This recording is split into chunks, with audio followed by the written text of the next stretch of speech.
Alrighty, so we are going to go ahead and get started with our annual owners meeting. So welcome to all of the owners here today.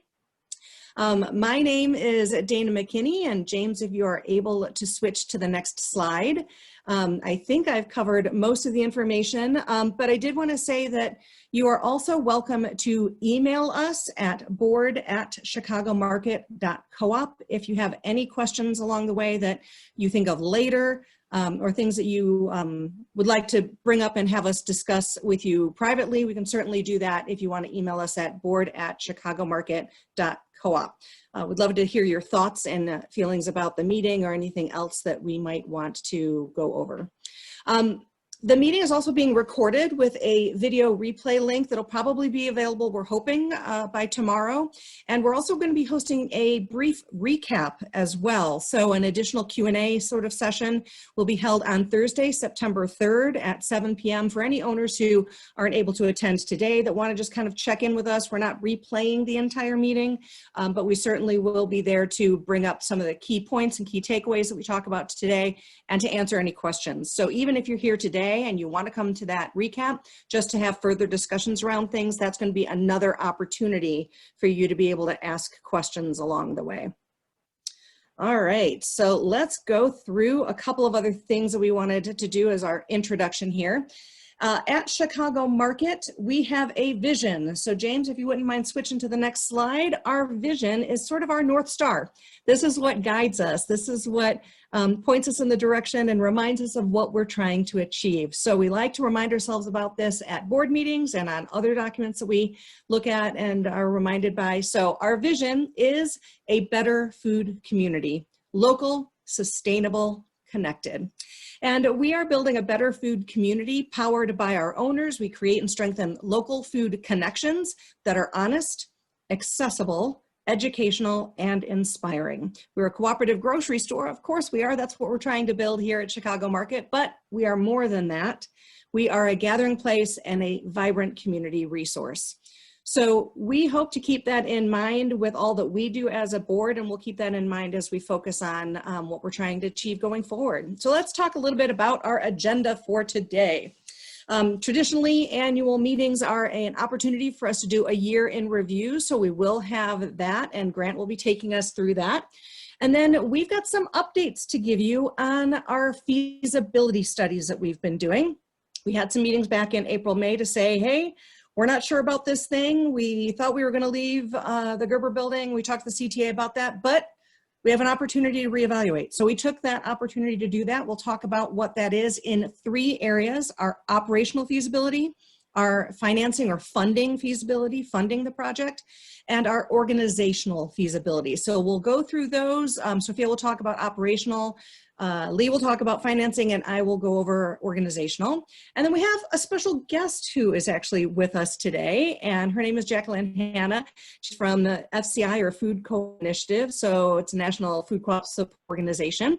They provide a lot of information, training, and whatnot. So we'll get an introduction to her a little bit later and hear her comments. And then we want to go over what's on the horizon. September is going to be an extraordinarily busy month for us at Chicago Market, with a lot of things happening. So we'll talk a little bit about those.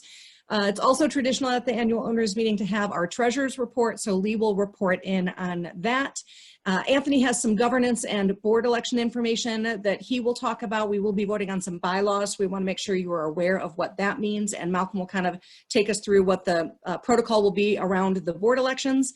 And then we'll kind of wrap it up with some key takeaways and hopefully have enough time to have a good chunk of Q&A time at the end. So we're hoping that we can save some time at the end to get to your questions. But again, don't hesitate to throw those in the Q&A as you go along through our agenda today. So with that, we're here in review, and I will pass it over to Grant Kessler, our board president.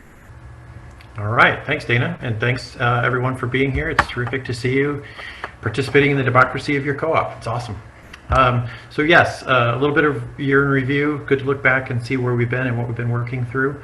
And I'll start with talking about site, our location at the Gerber building. As many of you probably know, if you've been following along, that in the fall of 2019, we faced the understanding that our construction costs were high, that the inefficiency of the shape of our space raised labor cost concerns in a way that made the project not look viable. Our Columinate consultant asked that we get a second set of eyes on the project to see how they might view it. And we did that. We brought in 2 experts from NCG, the National Cooperative Grocers, and they visited us, did a site visit in January and spent the day with us. And they concurred with Columinate that our project, as planned at the time, as we were looking at it then, did not work. It was difficult news to hear for sure, and the board looked at that. We looked at our operational, that being our operational standpoint at that moment. We looked at our financial standing. We looked at our organizational feasibility of the project, again, as planned and at that point in time, and we opted to step away from the Gerber building. The next move then, of course, was to go meet with the CTA and explain that to them. Not a fun meeting to walk into, but it turns out that they did not want to see us leave and wanted to start the conversation immediately about how to have us stay, what that could look like. And that led to some ongoing negotiations that we're still in the middle of.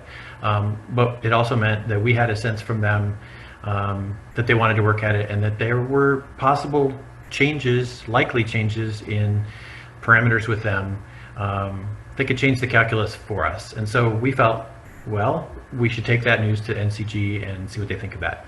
And NCG's take on that was, well, there might in fact be a possible path forward given these likely changes from the CTA. And so what we ought to do is an 8-week reassessment of the operational side of things for you. We were glad to do that, but it turned out that NCG was hit by COVID like many of us were. And they're an organization that had to focus all their energy on open co-ops at the time. So they shifted to that. We're not able to help a startup any longer. And I think that's still on hold from their end. So that meant we needed to search out another opportunity, another way to get that feasibility assessment done. We found our way to Firebrand Cooperative, and as you probably know, we hired them for an 8-week reassessment, which just wrapped up here earlier this week. And we'll be talking more about that later in the presentation here, but I'm trying to look backwards instead of forwards. And I would like to point out one thing about what happened in January and February, and it's important for you to understand that something very different was happening when we came to the conclusion to talk to Firebrand. The board was looking at our project in a very different way, and our ask of Firebrand, our scope of work for them, was very different than anything we'd done before. And it was different in this way. Previously, we always sort of were holding to a dream of what the store would look like, and that it had to have a butcher, a baker, and a candlestick maker, be this Cadillac that has to fit in this crazy shaped space, right? What we did with Firebrand was realized, hey, maybe that's the wrong way we go about this. Our take with them was, instead of us telling you what has to happen here and what hasn't been working, you look at this space with fresh eyes, look at our market study with fresh eyes, and tell us what could work here. And so if you are wondering what's changed, I want to make sure I underline that that is a very different perspective that the board has, is this openness to hearing solutions from them instead of proscribing from our end. Next slide, or advance a little for me, James. We'll talk a little bit about ownership. You'll see stats on what owner growth has looked like a little bit later.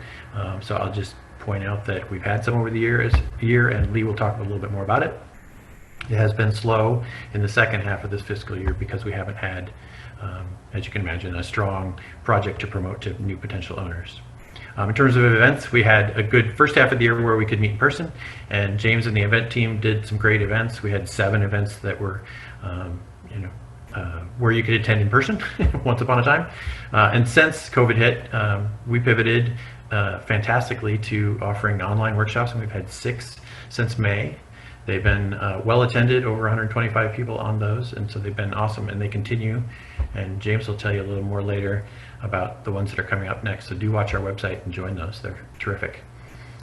We've also had great board meeting attendance, speaking of events, since COVID hit.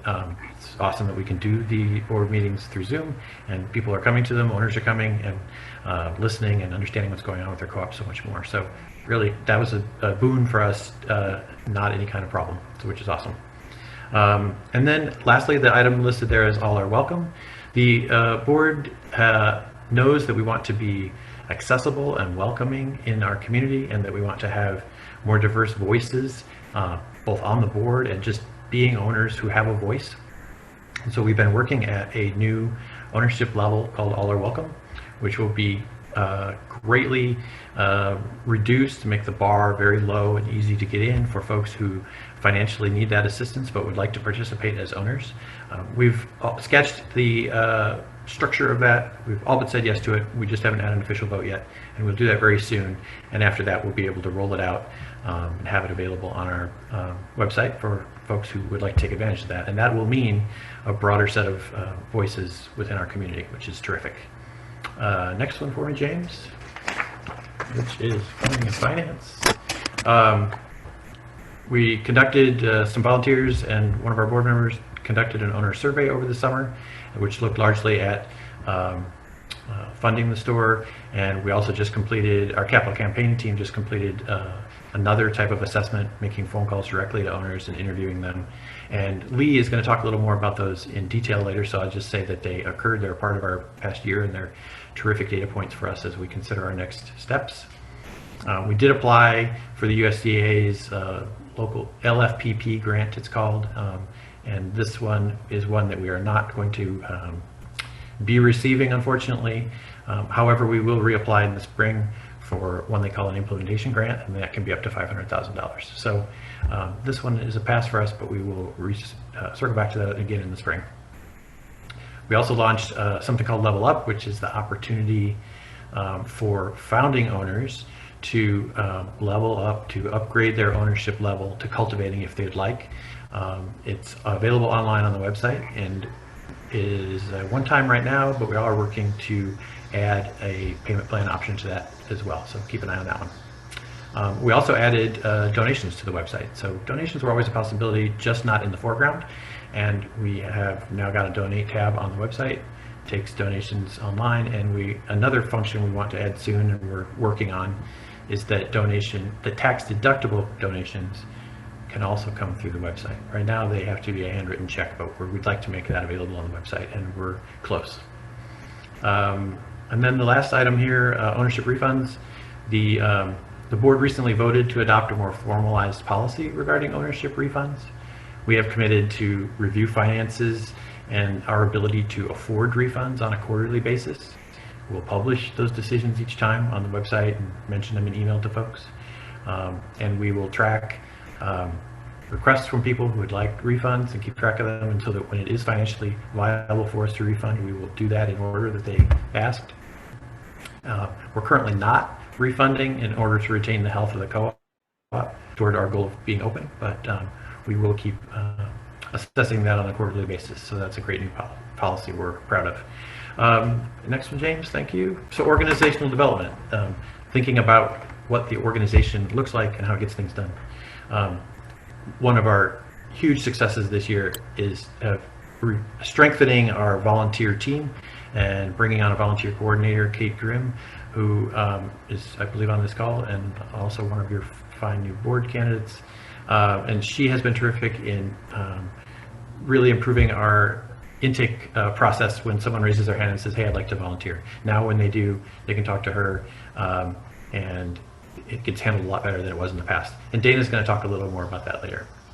The To Market team is also a new team we've developed this year, which is working to bring food to you soon. And I'm going to tell you more about that a little later in today's program. So just an asterisk next to that for now. Co-videos and CCMA. Co-videos were offerings from FCI, the Food Co-op Initiative. We attended, I think, 19 of those. They were videos addressing, hey, COVID has happened. What does that mean to startup co-ops? How do you navigate that? And we participated in a lot of those so as to be learning from the co-op community.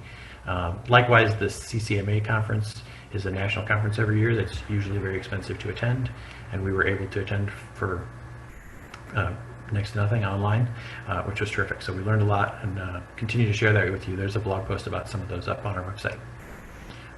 Speaking to officer elections, the board elects its officers annually. We do that internally, and in the fall of 2019, we elected me again as president, Sarah Kircher as vice president, Isaac Emerson as treasurer, and Lee Herman as secretary. In January, after the loss of some of our board members, we had to fill some vacancies, and so the board voted to appoint Lee Herman as secretary treasurer. The bylaws do allow that to be carried by one person, and we agreed to operate without a vice president for the time being. So that explains most of the board development, except I want to end with this transparency remark. We've made a lot of changes recently in the area of transparency and communication, which we as a board are pretty proud of and will continue to get better and better at. We're committed to regular and open communications and updates. Hope you're reading those. We're sending a lot of emails. And we've moved a lot of executive session content that would have in previous times we would have put into executive session into our public sessions in our meetings. So we're trying really hard to have as little executive session content as necessary. So that what that results in is the board meetings, you see more of them if you attend them, see more of the content, and you also can see the content in notes afterwards. Which, speaking of, we're publishing meeting minutes regularly now. We had gotten out of the habit there, even though we always intended to. And we are sharing report contents with owners. The survey that we did this summer where we asked owners about things that you're going to learn more about later, we shared that full report with owners. We're committed to sharing the Firebrand report once we've had a little more time with it and had a debriefing session with Firebrand, but before long we'll get that out to you as well. So we're trying really hard to share more content, bring you along on the journey more. And that brings us to where we are right now, which is in the midst of operational, financing, and organizational capacity review. And so I will turn it over to Sophia, who's going to tell you about the first one, operational capability. Sophia, all yours. Hi, everyone. I'm really excited to share with you the Firebrand report highlights. And so as Grant mentioned, this report was just delivered to us a few days ago. It's a 65-page report that was actually delivered on time and on budget. And we're thrilled to inform you that it shows the project operationally feasible pending CTA's final responses. So let's walk through the highlights.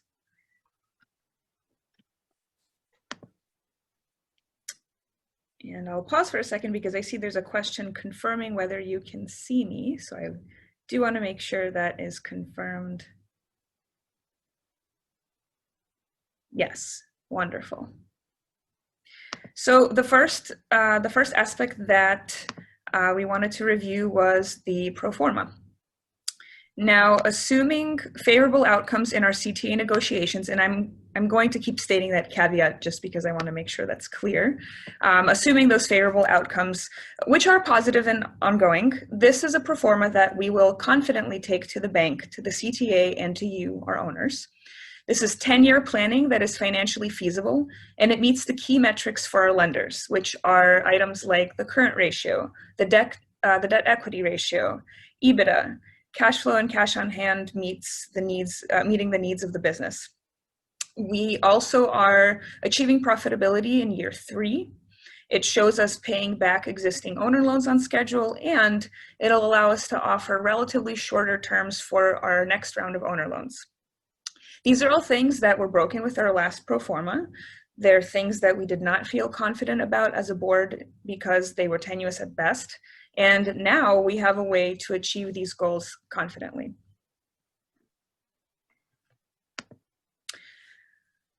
The eureka moment in this report is that Firebrand realized our site is different. And once they modeled us on other dense urban stores, margins combined with our high sales projections produced this viable pro forma that I just spoke about. So a little bit of background, most food co-ops across the country are fairly cookie cutter, and with the research, data collection, and analysis done by our consultants, we are more confident in the understanding of who we are and what we need to be successful. We can't just replicate what others have done in suburban or college towns, and we have to honor our dense, diverse urban environment, which brings something new and different and local into the market here, and run the numbers that apply to our specific situation. So this isn't something we've done before because we didn't know that we are that unique and that dense urban markets are that different. And this is not something that any other co-op has really done before, at least nothing quite like this. James, if you could advance to the next slide, please, where we will talk about store design. Actually, can I interrupt? It things like James has it on slideshow or something. It's moving way ahead of you. I'm on, looks like we're on the same one with this store design. Are you right? Okay, sorry, I'll get out of it. So the previous store design had us with multiple checkout locations in this small, irregularly shaped store, and this complicated customer flow, reduced retail square footage, increased the labor expenses and security expenses, and all of that contributed to the non-viability of past projections. Firebrand reconfigured the store design to have one centralized checkout that serves street and parking lot doors. It reduces labor costs, it maximizes retail sales space, and it minimizes loss. On the next slide, we will look at product mix and customer experience. And I'm just going to read this quote because Firebrand had great things to say about our potential for product mix and customer experience. They said that Chicago Market can own the local food space. No other competitor for us is doing this well, and it could be a key differentiator for Chicago Market to have an identity built on leveraging local. This applies to not just locally grown produce and meats, but also artisan baking, value-added products like spirits and condiments, and strategic vendor relationships with food entrepreneurs or beloved ethnic artisans in the community. So we really have an opportunity to stand out in the Chicago marketplace featuring locally grown and locally produced food. All along, we have wanted to make sure that our presence was a benefit to all in our community, not just the privileged few who can afford to be owners. I'm sorry, James, could you advance to the next slide? It's the second part of our product mix and customer experience highlights. So the fact that Firebrand believes that this is a good business decision and has strategic ways for us to make it feasible through product mix, accessibility programs, and other avenues is a relief. Next slide. The report provided 13 pages of detailed prepared food and deli programming, departmental sales projections, and accompanying labor plans. Being next to the train station mandates having a quick service operation, so that would offer convenience, variety, and value. The cultural vibrancy concept features the cuisines of Chicago's ethnic neighborhoods and features products made in-house and outsourced from our local partners. Next slide, please. So let's talk about the timeline. The TIF application and approval will take over 13 months, and the build-out won't be funded until the day that both TIF and the bank loan close together. So that brings us to a 2-year timeline built that both Firebrand and National Cooperative Grocers agree with. We expect the CTA to grant us that needed time, but in the meantime, we are planning the two market-to-market activities that Grant alluded to that we will speak about later in the program, and pop-ups when COVID allows. So what is different about this restart? A couple of things. We will have a firm plan that works. We have the advisory team to make it happen. And you'll hear shortly from Dana about another key piece that we're working on that will ensure our success and forward momentum. And on the next slide will be the last component of the report that we talk about, which is budgeting. So Firebrand presented a detailed preliminary fixture budget. It is aligned to the prepared food program. It's designed to maximize the use of our space. And it also includes a preliminary labor plan. So the details of this report are a clear roadmap forward. They're all aligned with a financial plan that works. And we've never had this level of detail before. And with that, the board is confident that we have an operationally feasible path forward pending CTA's responses. As Grant mentioned, the board is reviewing the report with Firebrand, and the new directors will publish it for owners to read. And with that, I would like to introduce Lee for a look at financing feasibility.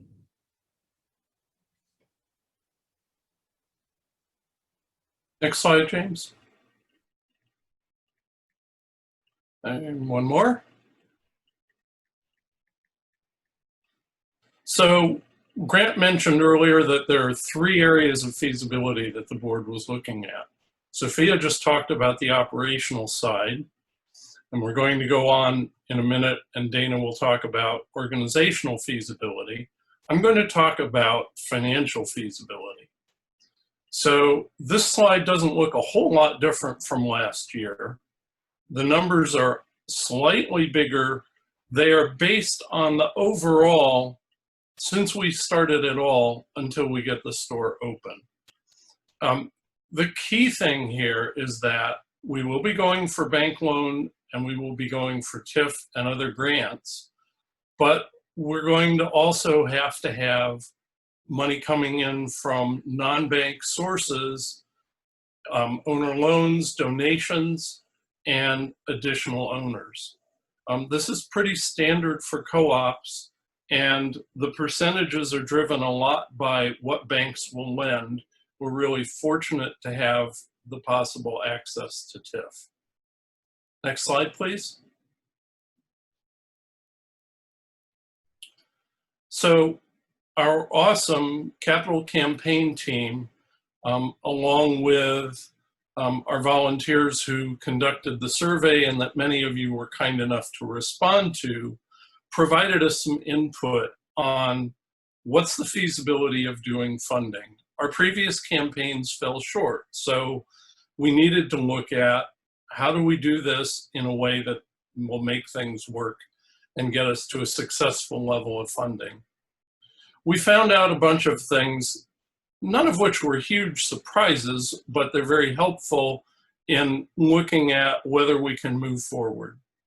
So one of the things that came out in the survey and in the interviews conducted by the capital campaign team is people are worried because it's been a while and they really want to see firm plans for Chicago market to open. We need visible progress before people are really going to be excited and interested to join as owners. And our capital campaign team was led by volunteers, Allie and Lauren, who have fundraising experience. And so one of the keys that they brought to this is for any capital campaign, you need some major donors to give some large gifts. They also went and surveyed various foundations to try and figure out whether we could get some kind of donations or grants from them, and discovered that the alignment of most of the potential groups that we might ask for support tend to be toward other parts of the city and other goals than necessarily towards a co-op. Clearly strong campaign leadership and a volunteer team with a lot of networking to find high net worth individuals would have to be done to make a successful campaign. In the positive news, several of our board members met with the city's TIF administrators to discuss the state of TIF funding, given all the things that are going on in the city with the budget. And TIF funding still looks likely. Just as a caveat, the non-bank funding has to be in place before banks will lend and before TIF will get fully funded. So that takes us to the question of how do we get there? Next slide, please. So we have to do something differently. The board of directors is committed to building and driving forward a new plan to successfully fund the store. Our capital campaign team report was pretty frank.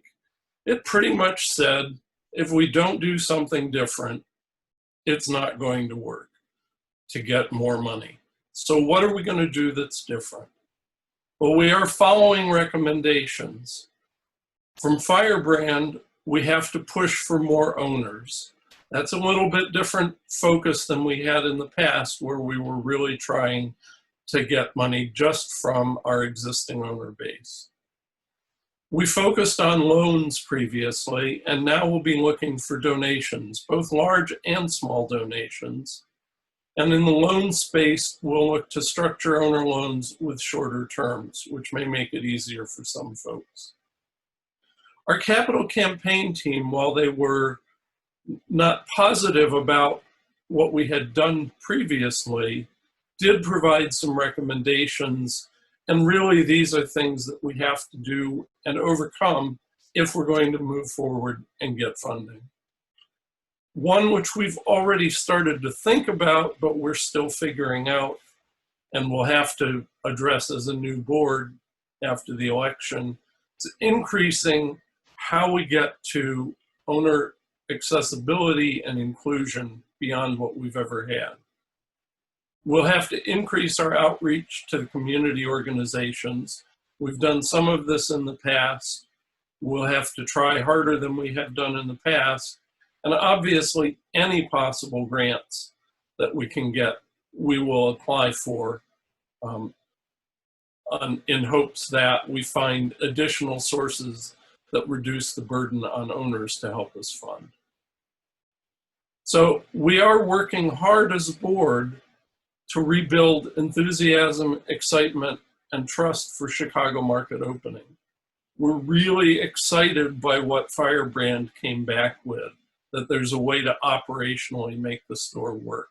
And so that gives us, as Sophia described, financial feasibility in terms of the pro forma working.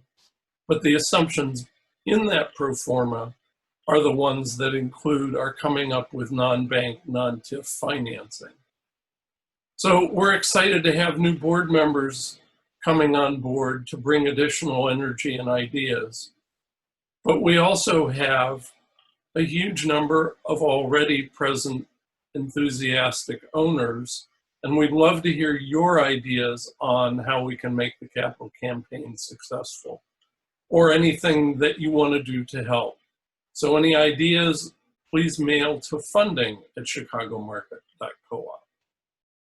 So we've covered 2 of the feasibility analyses. Now I'd like to turn it over to Dana to go over an organizational feasibility update. Alrighty, thanks so much, Lee. Before I jump into the organizational feasibility, the organization is made up of us, the owners, and so we are curious about who is here with us today. And so what I want to do is launch a poll. So I'm going to ask James if he can launch our poll, which is basically a length of ownership poll. So we'd like to know how long you've been an owner of Chicago Market. So feel free to click on whichever answer applies to you. Once we get through enough of the answers kind of coming in, we'll reveal all the results to see who all is here with us. Lee had just mentioned that we have a lot of really enthusiastic owners, and obviously you guys are all here and attending, so you are part of those enthusiastic owners that are making up the owner meeting today. But we do have 1,864 owners, and in looking at the participant list, looks like there's about 57 of us here today. So I want you to keep that in mind as I talk about operational feasibility. So let's take a look at the poll results that James put up for us. We've got a couple of really new folks, so oh my gosh, thank you so much for being here. A few that have been here within the past year or so, and then a couple of still sort of new within the past couple of years, and a good portion of folks that have joined so long ago they can't even remember. And that's one of the challenges with co-ops that we've kind of heard about, is that timeline and that length of time it takes for getting the co-op up and running. And part of that timing and that speed through that timing ends up being related to organizational feasibility. So I do want to talk about organizational feasibility, and this is that third aspect of what we're trying to look at as a board to determine if we can move forward with this project. And I want to be kind of clear about what I mean by organizational feasibility. We have that viable project based on what Firebrand has shared with us and what Sophia explained to you in the report that we've seen. We've got some funding challenges that Lee has just expressed to you when it comes to that side of our feasibility. But this third aspect, the organization and who we are and what we're doing and what we're able to do. In my day job, when I'm not working on Chicago market stuff, I'm in the talent and organizational development field. So I actually do look at organizations and try and do some evaluation on if they do or don't have the ability to reach the goals that they have. And here's what I really want you to know. Nothing that we do as a co-op happens without us doing it. So by us, what I mean is the board certainly, but it's also us as owners. And so we don't have some other sort of organizational structure moving this project forward. We don't have paid staff running the project. We will have it when we've built the store, but until it's built, it's us. It's random people that have come together with this vision of what we could do about building a new way to shop for groceries, a way to align our values with shopping and making the money go back to the local economy, or getting local foods, having good jobs, sustainable operations, whatever. We come together to make this happen, and we're the ones that are doing the work. So yes, we have paid some consultants this year to do some of the feasibility studies around operations. There were certainly other service providers in the past that we have had help us to understand, parts of the project, or to do skills like architecture work and things like that we just don't have the skills to do.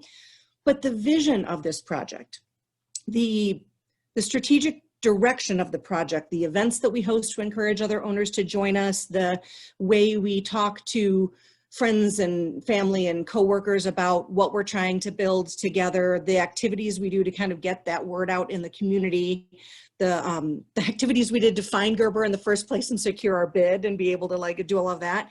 Everything that we are doing to move this project forward is because we collectively are doing it. Not just the board, not just a few volunteers, but everybody, the entire co-op. Co-ops are a different kind of business structure. They only work when all of the individuals that hope to benefit from the co-op come together and make it work. So co-ops take cooperation, coincidentally, but they also take grit and passion and perseverance and persistence. This means this is what we're looking at when we talk about organizational feasibility as a board.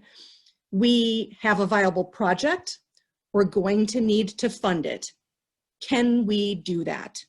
This is really what we're struggling with when we're looking at organizational feasibility as a board.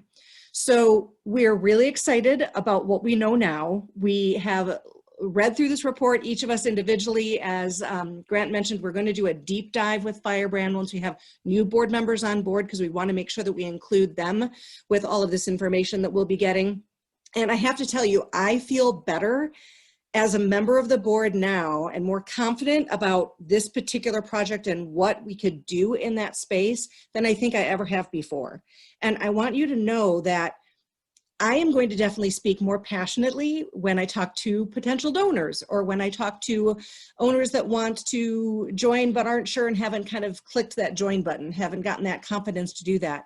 We have some real specific data, some hardcore analysis that was done by our consulting team to back up what we're doing. And for me, I think I could probably speak for the whole board when I say that we are just in a super exciting spot right now in this project. And it's not a spot that I thought we were going to be in when I looked back in January, based on that year in review sort of stuff that Grant went through with us. So we are definitely in a much better place right now than we have been before, but organizationally, we have to pull together to make this happen. We need more than the 57 of us on this call to be able to get the funding secured that we need.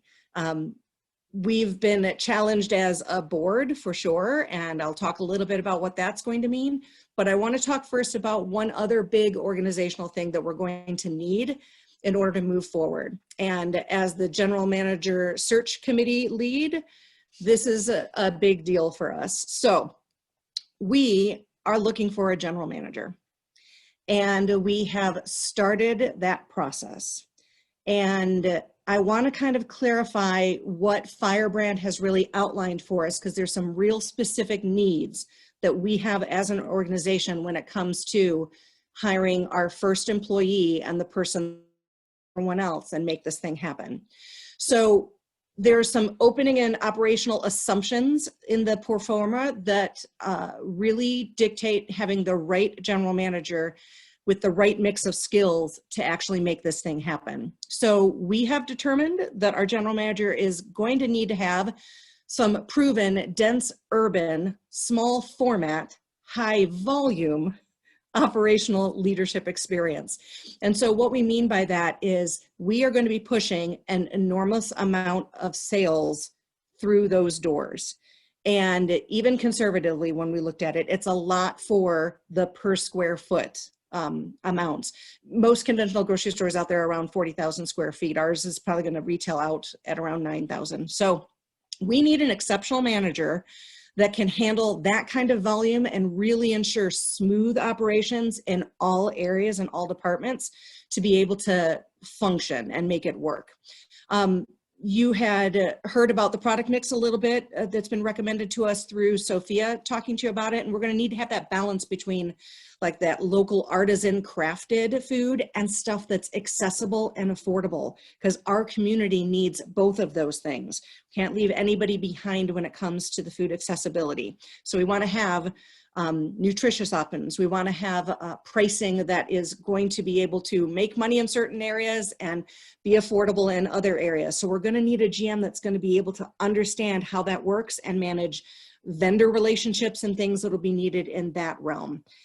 Our GM is going to need a lot of marketing savvy. We're in Chicago. We're in a world-class city, and we're only going to have one grand opening, and we need to hit it out of the park when we have that grand opening. So we need somebody that can really market well. We also need to have that person be able to recruit and train and provide those good jobs that we have promised to the community and that we want to provide to the community, but also provide the service levels and all of that that we want to have as consumers shopping in the store as well. We also need to have the store firing on all cylinders right from the beginning. It's a really long period to get the co-op started, and once we actually hit the ground running, when we open the doors, we're going to be like going right through the gate with that one. So we really do need to make sure that we have somebody that can hit the ground running.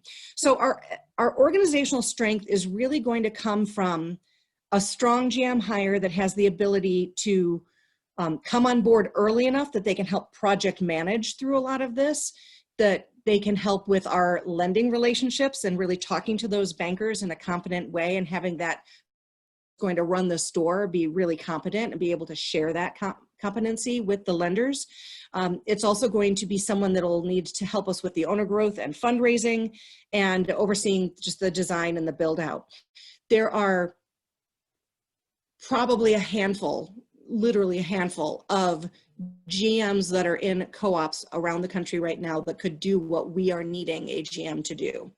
So we have decided we could certainly, put up a career page and do an applicant tracking system and get flooded with a bunch of applications, but we're looking for the needle in the haystack here. And so we have decided to go a slightly different approach.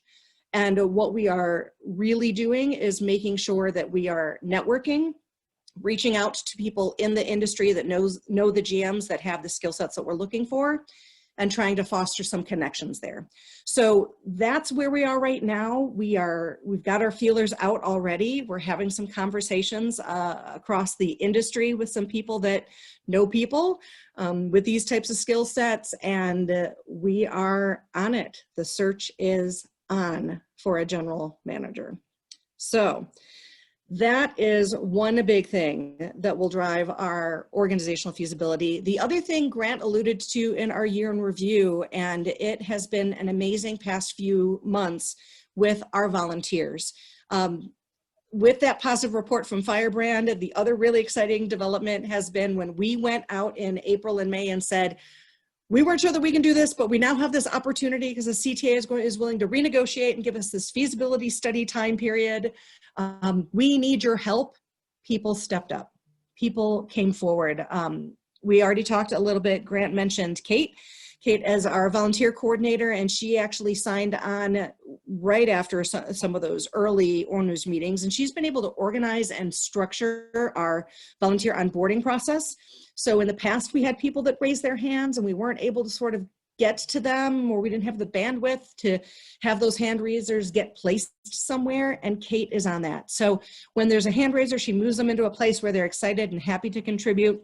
We have teams that have formed within just the past 4 to 5 months. That capital campaign team that has provided this huge report for us to understand where our funding challenges are and what we're going to need to do to change that. The to market team that has the volunteers talking about initiatives to get us to market and get us selling things before we even have a store open to do that. And these two teams didn't exist 4 to 5 months ago. Each and every one of you who is a volunteer that has done something, made phone calls to interview owners, participated in team meetings, made sure our social posts were up, paid our bills, whatever you have done, thank you. The ownership, volunteering, and stepping into this has been the biggest boon for us when it comes to our organizational feasibility. As a board, our bandwidth has been challenged. Grant alluded that we have lost a lot of board members. We're down to just 6 board members. So we could not have had the bandwidth to do everything that we've accomplished in the past few months without all of that support. So it has also been my great pleasure to, as the current board member, be the one that was identified to talk to any interested candidates that would want to run for the board. And I had some amazing times talking to a lot of different people. We took a slightly different approach this year. I hosted 3 different So You Want to Be a Board Member info sessions, and we had over 60 people RSVP. That's interest that we have never seen before. 32 interested owners actually participated in the, and from that, there were 11 individual owners that I was able to have one-on-one conversations about the realities of what it does mean to be on the board, and we're a working board, and what does that take? And out of that, 11 brand new candidates have thrown their hat in the ring to run for the board this year. Malcolm will talk a little bit more later about the elections and how that's going to work, but there are 3 incumbents to add to those 8. So we have 11 candidates for the board this year, and that is an amazing turnout, and something that I just can't wait to see what our future board is going to look like, because having a larger board, having more people to divide and conquer and help these owners that are raising their hands get placed and get into productive working areas, that's going to move our organizational feasibility forward on that notch of understanding if we can do this thing. So there are 2 big hurdles that we are going to need to overcome and surmount really within the next month. And I say that because September is really critical for us to get to a point where we can make a decision on stay at Gerber or abandon. So the first thing is we need to get those answers from the CTA. So when we look at the big picture of all of the things going on, we've got operational feasibility, but it's reliant on those CTA responses. So once we get those, and again, we've had very positive conversations. It's been very productive conversations with the CTA. If we can cement those and get those nailed in place, then check, we've got that operational feasibility ready to go. The second hurdle is really you. And when I say you, I'm talking about us collectively as a co-op. We have the funding that we need to make happen. And we are pretty sure, based on the reporting and the information, that it's not all going to come from owner loans. There are other places we're going to need to look for money. And that means all of us organizationally needs to come together and make it happen. We need owners to participate in funding themselves, obviously, but also in helping us come up with ways and find the funding. So if you want to lean in related to anything that's going to help our organizational feasibility or anything that's going to help us get over these hurdles in our overall feasibility, we've got the emails on our web page again here with chicagomarket.coop if you're interested in talking to the board about some ideas and possibilities that you have. Volunteer at chicagomarket.coop if you're interested in volunteering, and that funding one that Lee had mentioned earlier if you're interested in trying to fund things. So in the meantime, let us know through those, but watch your inboxes. We will be sending out some information in the next week or two, and this month is going to be our focus to try and really make a push organizationally and see if we can pull together and make this thing happen. And that means all of those things that we've kind of talked about so far. So I need you to keep your eye out for more information and some clear ways that you might be able to pledge support to make our co-op a success, because we're all in this together. And that phrase, it takes a village, it really does take a village to make a co-op. It takes a co-op to actually make a co-op. So with that, I want to honor some of the support that we have gotten through the years with a few thank yous. We've had some amazing members of our board who have stepped down or have terms that have ended this past year. So thank you to Greg Berlowitz, Isaac Emerson, Seth Harrop, Kristen Hedich, Sophia Juravel, she's currently on our board. She's the one that's not running. Sarah Kircher, Dan Miller, Sebastian Rojas, Jan Rotello, and Richard Stasowitz. So thank you to all of you. We are forever grateful for your service and dedication to the co-op. And then a big thank you as well to all of those volunteers. No matter what it is that you did or where you leaned in, volunteers have helped with everything from assisting with our in-person events. And if you go to the next slide, James, you'll see some in-person events. Remember when we used to actually do those? We did actually used to do in-person events, and we did them in this past year. But then when we switched to online, we've had a lot of success with that. So thank you to everyone that has helped with those, everyone that's done really behind the scenes stuff. We've got a great team cleaning up our parking lot and making sure that our grounds are taken care of. We've got people paying bills in the background. So we are democratically owned and operated. And thank you to all of our amazing volunteers. That being said, I'm going to pass the baton back over to Grant and let him introduce our next speaker.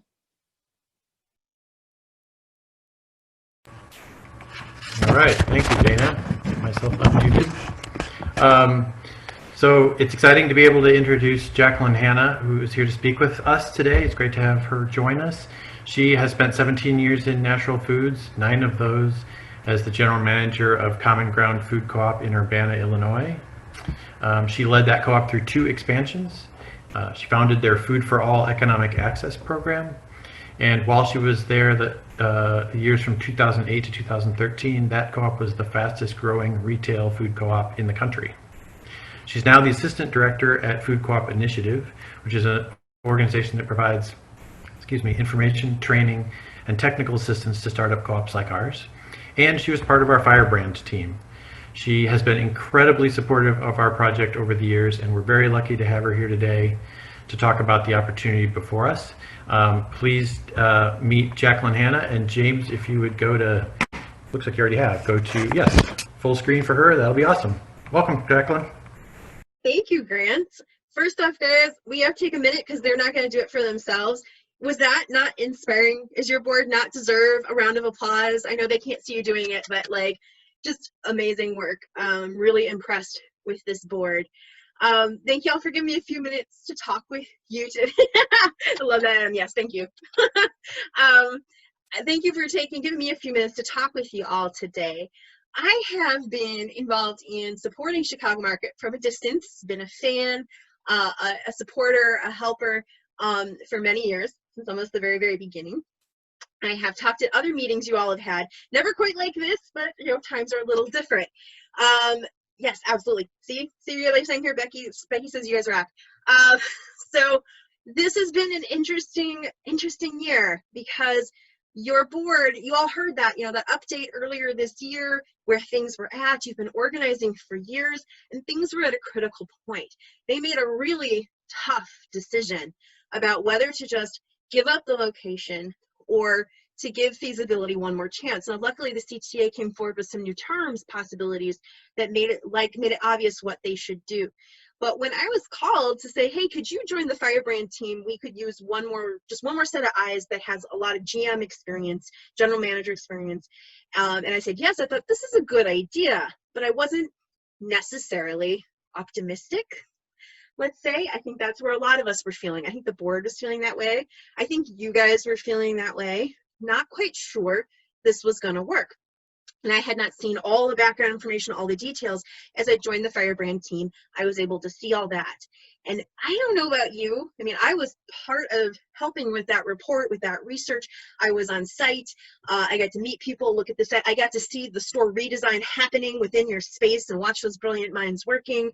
But never have I quite felt the chills that I felt when I heard your board really sharing today the results of that report. I'm guessing you're all feeling it too, but this is kind of a magical moment for Chicago market. All those years of work, all those years of building, of waiting, of the board's work have really come to this moment. It turns out that the Gerber building, now this is my opinion, that's the building, that's the site. It's a magical site. We've known that. It's beautiful. It's also difficult because of its shape, but everything in that report brought it together and really said, this can work. Now, when you're building a food co-op, I say it's a lot like riding on an old wooden roller coaster. And those of you who are from Chicagoland might remember the Eagle. Six Flags Great America. You know that whole, when you're going up any roller coaster that has a really high drop and you're slowly climbing to the top. And at a certain point, you feel like you're never going to get to it. You're never going to get to the exact top. You're not going to actually get to the drop, the fun part, the thing you came here for. That is what this last year has felt like, right? We've been that close, never sure if we're going to really get to the top and get this ride to go. And now all the pieces are in place to make that happen. And once it happens, once we cross that line, once the project is fully funded, whoosh, then the wild ride and the fun begins. But to get there, of course, one, we're not going to stop saying it, the CTA piece has to come together and negotiations are in process. But two, there's something that needs to shift with us, with those of us who are owners of Chicago's market, with our community that has already started. Just the amount of volunteer energy that has existed over the last 3 to 6 months, which has just been off the charts compared to the 2 years before that. Seeing the growing interest, 60 people RSVPing to possibly run for the board, to come learn what that's all about. That is, I think, everyone kind of feeling this magic. This might really happen. This might really happen now. Now we know it really, really can. The numbers, the data, as I actually forget how many pages we actually came to. I was not lead on the project. I was part of the project. I was Grant sending 48 pages of data and research, really in-depth work. And we had someone on the team who specifically ran a food co-op in an urban dense market like yours. And just real quick, when we say that, we don't mean any urban dense market. Like, we're talking Chicago, New York, Los Angeles, Seattle. We're not necessarily talking Milwaukee, Indianapolis. Though those are big cities, they do not actually have what is considered that intense urban density that creates a different kind of market. And as that piece snapped into place, the rest of the story did too. And we were lucky enough to have an expert in running exactly those kinds of stores on the team. So as we're lining these pieces up, so many people, experts in different fields coming at from different angles, we have a high degree of confidence that what we put down on those pieces of paper is accurate. So now what? The Gerber site is feasible. We can do this. You guys have already raised some of the owner loan money you'll need. We need a lot more owners, and we will need to go back to doing more owner loans and more donations. Can we do it? Yes, you absolutely can do it, actually.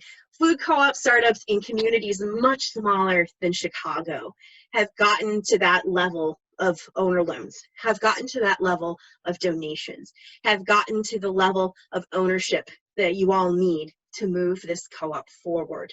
And the board will be putting hard numbers to that in the coming couple weeks. How many more owners do we need? You know, how many more, where are we at? You guys have a very high number of owners for startup food co-ops nationally, but for Chicago, there is a lot more room to grow that. And now that we know it's feasible, now that we have a plan, we can go out there with confidence and talk about that and get those people to join. And that's going to be you. That's going to be you and me and the board, but we're all going to have to be out there talking with excitement and confidence. So what could Chicago Market accomplish? Why should we be doing this? Because that piece that was shared with you earlier about nobody else is doing local the way you guys could do local. There is this gap. The amount of impact you could have on local farms, local producers is huge. The dollars that you could be driving just through that one tiny store to those producers and farmers can transform their lives and their ability to serve the Chicago community. I have gotten to witness that firsthand as the general manager. I have talked to the farmers who have been able to tell me that they've been able to bring back their sons and daughters who wanted to work on the farm. There wasn't enough work, there wasn't enough income to do that. They've come back and been able to continue to work on the farm and actually keep growing and growing because of the steady, absolute market that the co-op provides. I have talked to the vendors who started this little idea of maybe making their mom's tamales in the evening in their kitchen and selling them, and watched them be able to turn those into full-fledged businesses that are supporting their family. This is the kind of impact Chicago Market's going to have, but not just on their lives. That's going to change Chicago. That's going to change the whole local food scene, because there's going to be this place where people can test these products, people can come to get these products, and it is going to spread, and all from Chicago Market.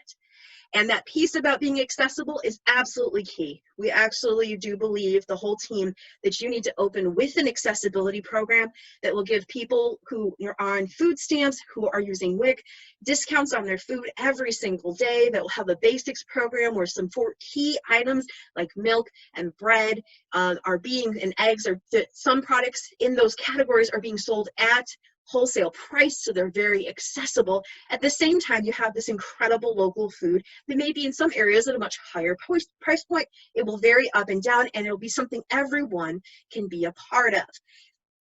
I just can't stress enough that this is an incredible opportunity, but that it's in our hands. And Chicago Market is the largest startup food co-op that is going to open in the nation in the last decade. There are over 100 communities across the country right now working to open their own startup food co-ops, and there are over 150 that have opened in the last 15 years. And of that 15 years, only one other startup was close in size to what Chicago Market will be. You guys will be really making some history come true, both for the entire co-op movement, for your food movement in your community, and for Chicago.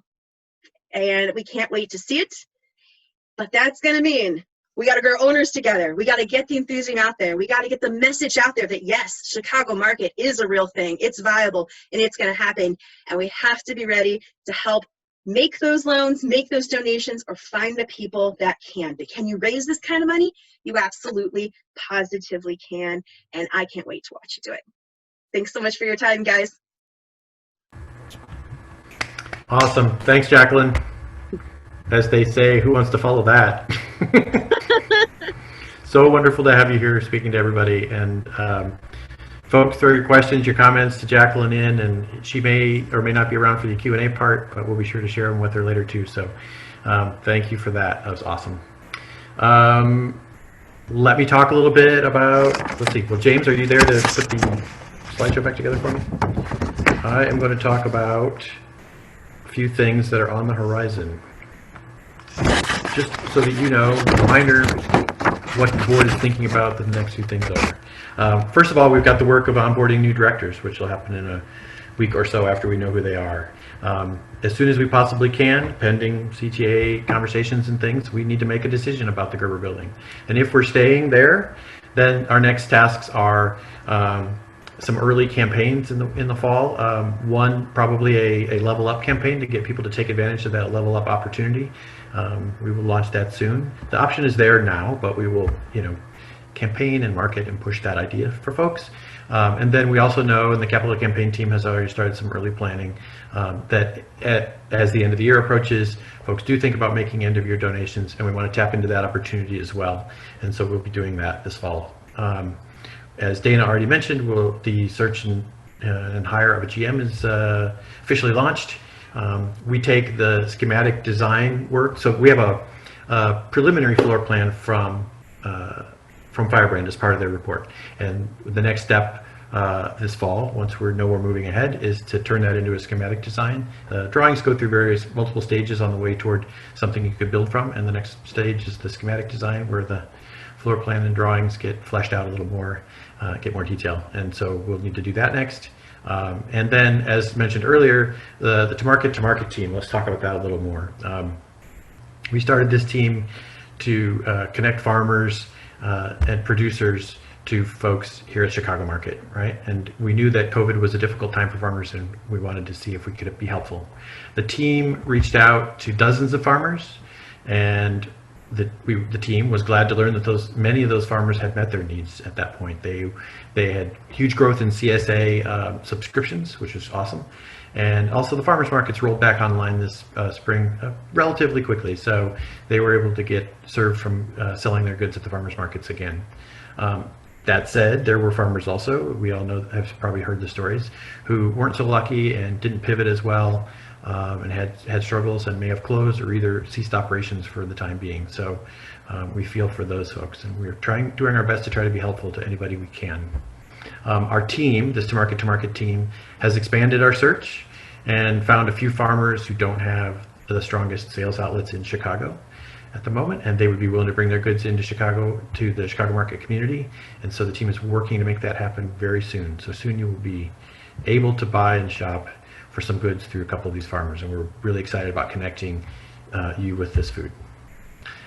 Critical part of annual meetings is that we hear from our treasurer with a financial picture update. So at this point, I will turn it over to Lee Herman, who will walk you through that. Lee. Next slide, James.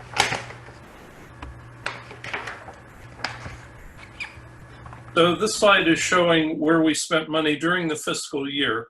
You heard the sequence of events where we discovered that we had to change path. And so as we were getting to that point, we stopped spending on architectural and store design in late 2019.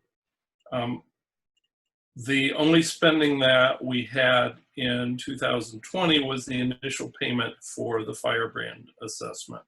We also had a deferred payment schedule when we found the Gerber site with our realtor SVN, and that was the major portion of the site-related costs. The books for startup food co-ops are kind of strange because all of the money that comes in is capital money, and all of the spending is standard operational spending. So we have this look, and it's kind of a cash basis. We have been minimizing any expenses we can as we've been going through this, to take the money as far as we can, and trying to use as much as we can money coming in from new owners to cover the regular operational things. The full financial statements are in the annual report document, which is out on the website. Next slide. So our growth slowed down a little bit. We got 178 additional owners during the fiscal year from from July 1st, 2019 through June 30th of this year. So that brought us an additional $62,000 in increased owner equity. As Grant mentioned, we'll be looking to increase the owner growth, and so next year's report should show us with a much bigger jump than we've ever had. That's kind of it. We are looking to grow the funding as we've talked about.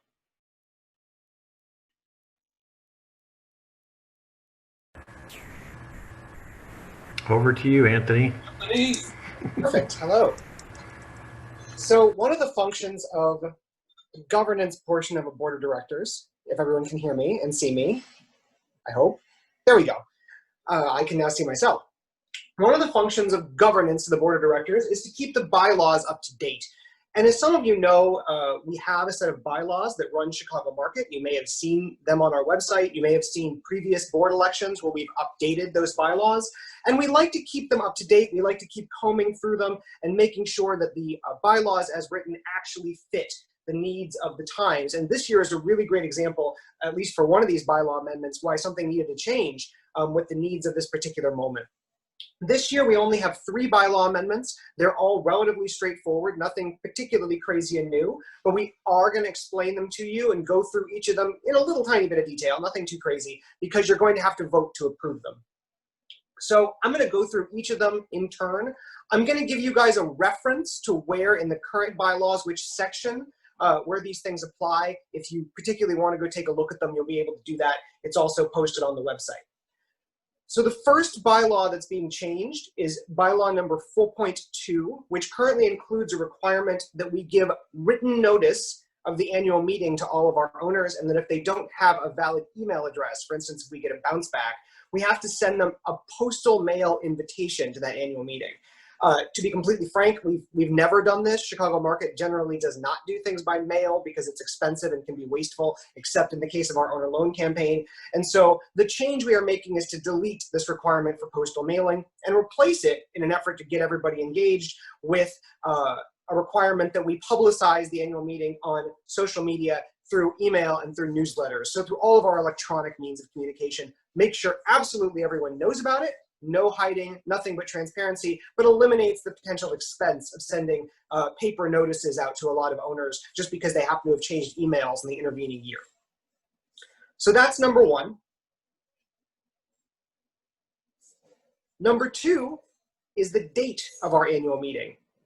Right now, one of our bylaws, number 4.3, says we have to have an annual meeting within 60 days of the close of our fiscal year.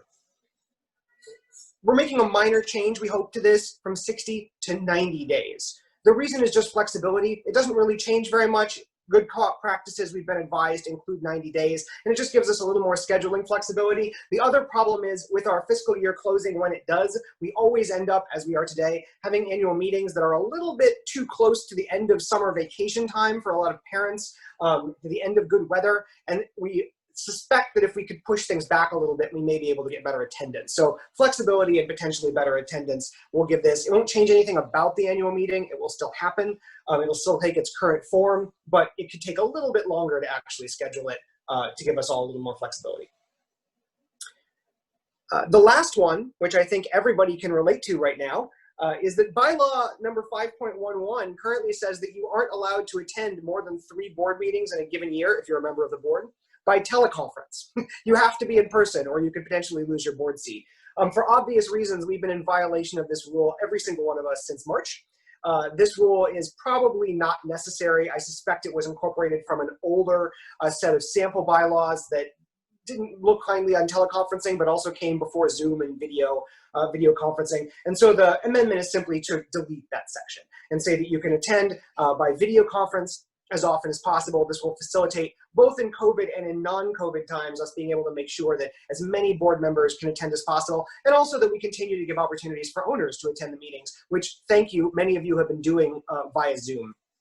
So that is all 3 of the bylaw amendments. Just to recap, not requiring postal notifications, allowing attendance at board meetings telephonically or by Zoom, and giving us 90 days instead of 60 days to schedule those board meetings. So that's all you've got from me this year. And Anthony, I just wanted to also chime in that I did put a link in the chat to the actual posting on our website with all of those bylaw amendments that links to the bylaws. So if any of the owners are interested in diving in deeper, that's all on the links on the chat for you. And that's all. Perfect. Thank you, Dana. So at this point, Malcolm Haar, previous board member, is going to take us through what the voting process looks like. All right. Hello, everyone. I am the, I don't have an official title, but I'm the election steward, I guess, this year, as I have been for a couple of years past. The idea is I'm disinterested third party from all the candidates running, other than, of course, my interest as an owner, which is still strong. So I'm sort of coordinating the mechanics of the election. So if you look at the next slide, as mentioned, there are 11 candidates. Very exciting, 8 new candidates, and then 3 folks who are on the board whose term is up, so need to be re-elected this time around. Now, if you do the math, we have 13 open seats on the board and 11 candidates running. So you might say, you know, why are we having an election? Well, because we are required to have an election, even if we have fewer candidates than seats. So there's 2 reasons that you need to vote, despite this math. One, we do need a minimum number of people to vote, minimum number of owners to vote in order to have the election be valid. And 2, as you just heard, we have 3 bylaw amendments, and those are part of what you will hopefully approve as part of this election too. So please vote, and I will tell you now how you go about doing that. So as I mentioned, I'm the election steward, Malcolm, and we have a second person who will verify the results of the election just to confirm that the numbers that I am reporting are the numbers, are the correct numbers. We're using an online voting system as we have for a couple of years, and it's gone pretty smoothly. It's called Election Runner. You will receive sometime soon an email. That email has a link which you can click on, and that will allow you to enter the election system and vote. And so once you're in there, you'll be able to select up to 11 board candidates, and then each of the 3 bylaw amendments will be after that, and you can approve each of those. As it says here, if you don't receive your email, please reach out. You should receive the email sometime today. So if you do not, connect with the board at chicagomarket.coop via email, and we can figure out what happened. That's it for me. Thank you.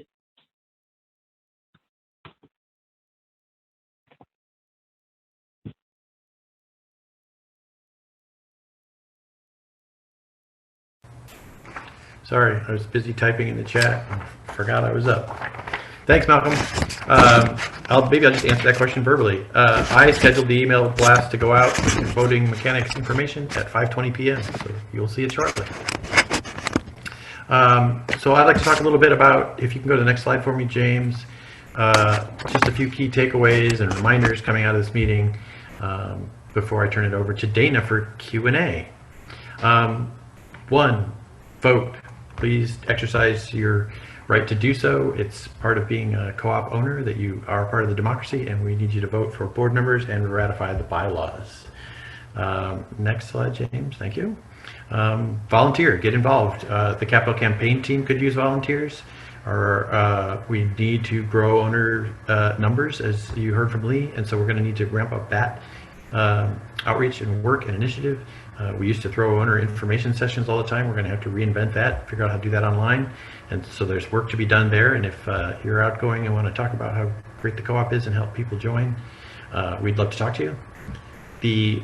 We have a team that is idle called Outreach and Inclusion, but the board is committed to restarting that. This is a great example of how cooperative owners steer their co-op.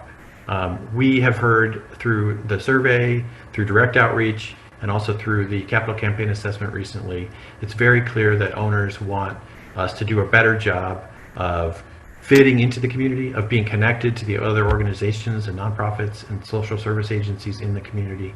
And so to do that work is the work of the Outreach and Inclusion team. And we have heard that from owners, and our response to that is to act and to put that into practice. So thank you for raising your hand and making your voices heard. We hear you, and we've got some board members coming on who are excited about that kind of work, and we'll get that team restarted and put them to work shortly and do better in that department. So we're excited about that. Maybe you'd like to volunteer on the events team, or you have a skill that you'd love to teach. James reaches out to people and gets people to come on and talk about things they know how to do. So perhaps you can connect with James and talk about leading a workshop. if any of those volunteer opportunities or some that I haven't mentioned appeal to you, shoot a note to Kate at volunteer@chicagomarket.coop.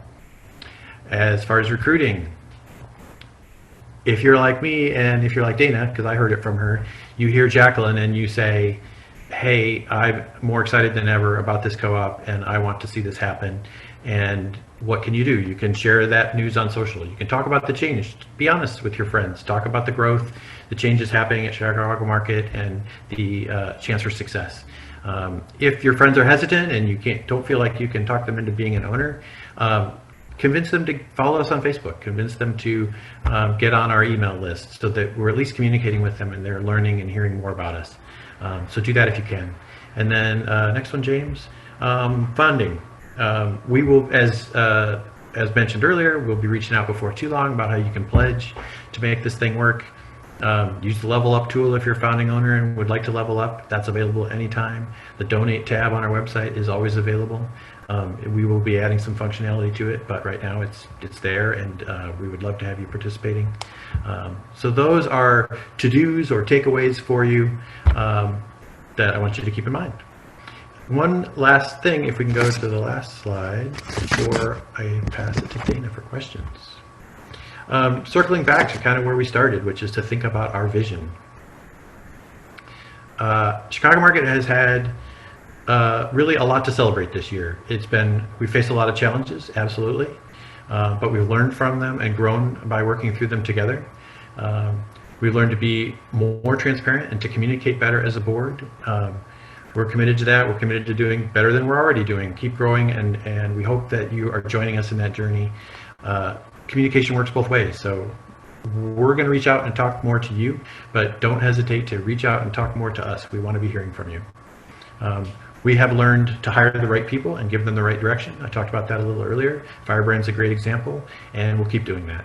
We've learned to focus a lot of energy on organizational capacity, like Dana talked about, and our teams have grown really strong, and it's thrilling to have so many board members stepping forward as an indicator that our organizational capacity is improving. This is a challenging time, and you've got 11 board members raising their hand and wanting to participate. That's awesome. And the pandemic taught us something. It taught us that our goal is right on target.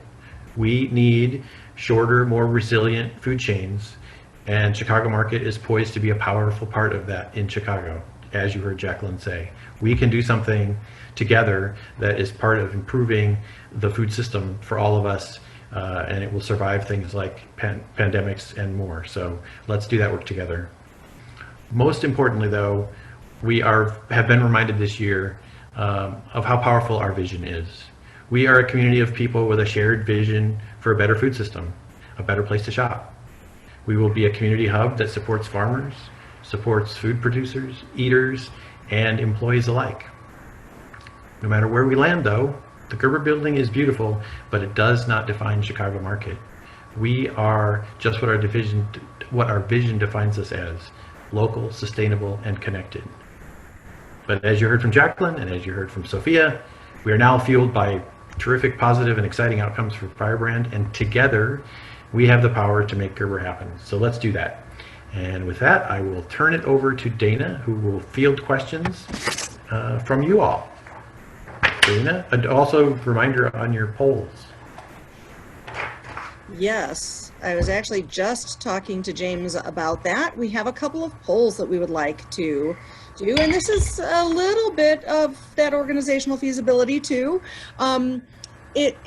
We have switched to the webinar format simply because of the volume of attendees at this meeting versus the meeting one that we typically use when we are structuring things. And Grant, can you mute, please? When we are structuring things, have board meetings. And so we've lost a little bit of the engagement with that. And so I appreciate your patience as we kind of figure out and learn the webinar stuff. So I know that we have our Q&A panel, and you can certainly type in any questions. I don't currently have any questions in there. There's 6 that have been answered that I'll just review. But while we're waiting for anybody to think of additional questions, what I would love for you to do is answer a couple of polls. So the first poll is about the Gerber Building.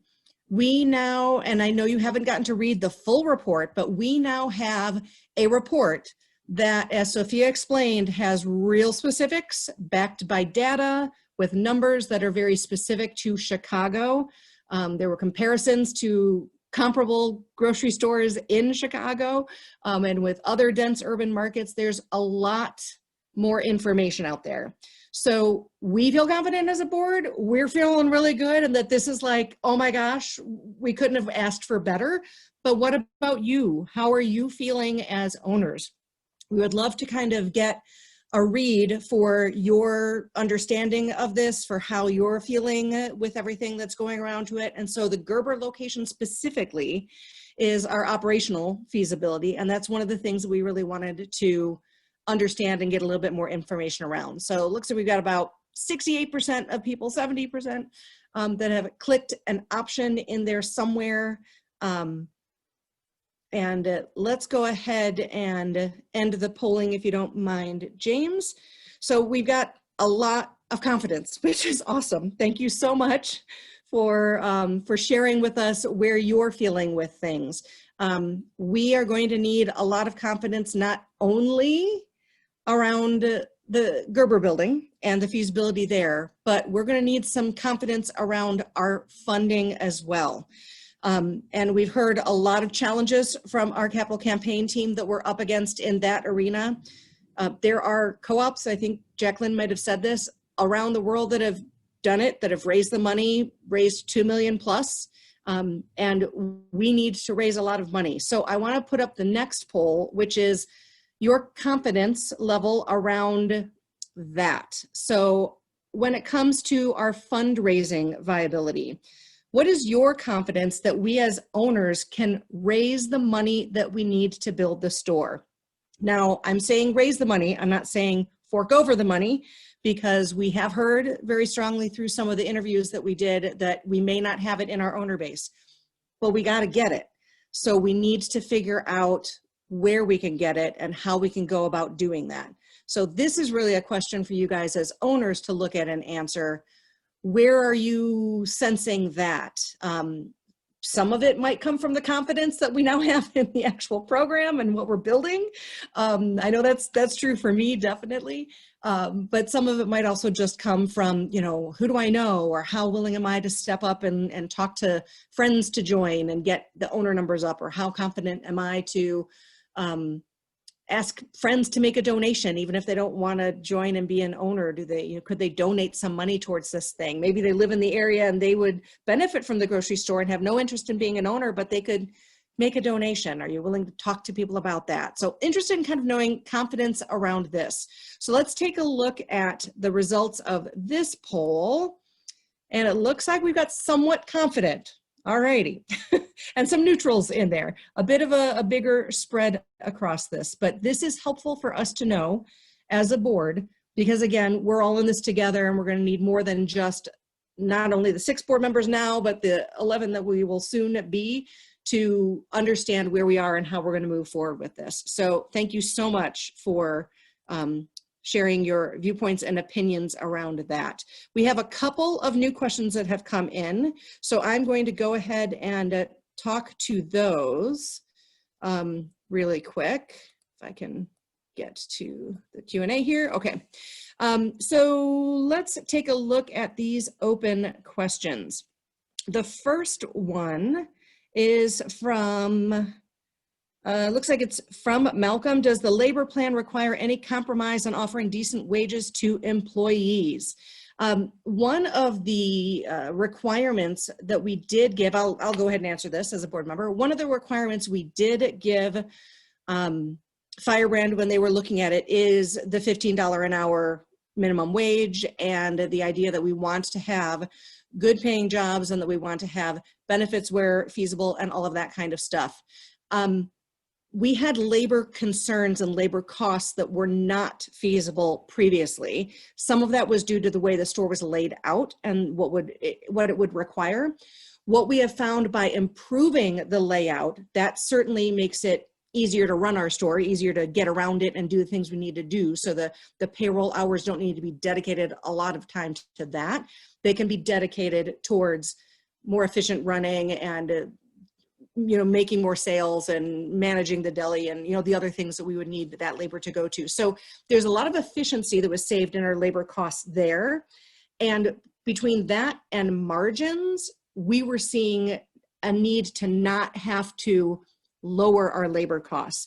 We were trying in the last performa, the last, efforts last fall to bring down the labor costs because, and that might have meant paying less or not doing as much in that arena than we did before. And we have really felt that this particular performa has not compromised that as much. We still don't know, we're still really early in all of the process, what kind of offer and what kind of hourly amounts or pays we'll offer for individual positions in the store. And a lot of that is going to be reliant on our general manager crunching those numbers and saying, this is what we have, and this is the portion of labor to everything else operationally in our store. So we don't have a real answer, but I will say in our pro forma, we have not had to compromise the volume in our labor costs, that dollar figure or amount in our labor costs in order to make it work, which was something we had to do before. So I'm hoping that that answers the question for you. All right, thank you, Malcolm. I see a confirmation from him. Marjorie is asking, how many members currently and how many are we aiming for? Grant, would you mind? Sure. So our current owner number is 1,864, which is exciting and awesome and a terrific number for where we are now. You've heard us talk about trying to hit a goal of 2,000 in the past. What we know now from our study with Firebrand is they are challenging us to bring in more revenue toward opening the store through new owners. So they're challenging us to reach 3,500 owners by opening day, right? So we talked, or we showed the timeline earlier, Sophia did. That's 2 years out. So that means we have 2 years to raise the additional owners to get to 3,500. It is important to understand, and the reason I mentioned that 2,000 is I think a lot of people are frustrated that we once talked about reaching 2,000 and now we're talking about reaching 3,500. Understand that that comes from, well, we have new information and now we have firmer information, and that information is based on that 3,500 is based on the financial pro forma, the business planning that Firebrand built for us. So it sounds challenging, it will be, but it helps pay for our store. And so yes, we're gonna have to blow past 2,000. That's what we call that is an interim goal at this point. It's on our way to 3,500. Back to you, Dana. All righty, thank you, Grant. So there are a couple more questions that came in from Becky, and one of them is, I think most co-ops take 5 to 10 years to get up and running with a question mark, and you are correct, that is average, 7 to 10 typically. It depends on their size and things like that as well, but yes.